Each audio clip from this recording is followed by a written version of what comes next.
Every parent's nightmare. Jason Evers was just 3 years old when he was kidnapped from a playground. Now the man who took him, Adrian Williams, is up for parole. And Jeanette Levy is here to show us how Jason's family is working to stop that from happening. Well, Megan, if Jason Evers were alive today, he would have celebrated his 40th birthday last week, likely with family and friends. But instead, his family said they are fighting to keep Adrian Williams behind bars. You got to relive it. Every 5 years I got to go through over and over the story, and it's heartbreaking to talk about it. You can see the pain on Bob Evers' face as he talks about his son Jason.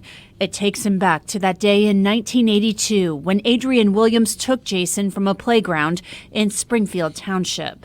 And he was playing games, school games with him that day, and that's how he got my phone number. The entire Evers family remembers that day vividly. We were up all night long. I remember that. The next day, the FBI, but they wouldn't come right away because he wasn't gone for 24 hours yet. Back then, that kind of a archaic law, you know. 43 days passed. Then Adrian Williams called Bob Evers and said Jason was alive and he wanted $10,000. Jason's skeletal remains were found buried under rocks. A jury found Williams guilty of involuntary manslaughter and kidnapping. It was a despicable crime. It was horrible. Hamilton County Prosecutor Joe Deters says stranger abductions are rare in Hamilton County. He's asking the parole board to deny release for Williams. He murdered a 3-year-old, basically a baby, carried a 3-year-old back into the woods, suffocates him, buries him under rocks and nonsense, and then has the audacity to then ask the parents for money. I mean, really? Who does that stuff?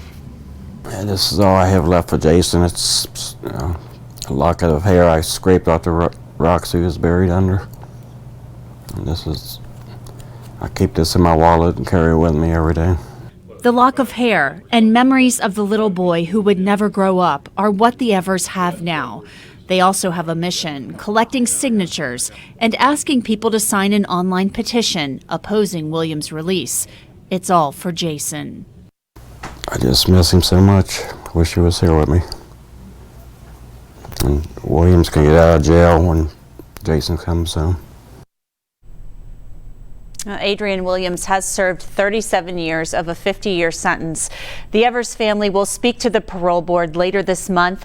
Then Williams will meet with the board in February. Megan? So heartbreaking. Thank you, Jeanette. If you want to sign the Evers family petition, we do have a link at local12.com. There's also a link to the prosecutor's Parole Watch site where you can voice your opinion.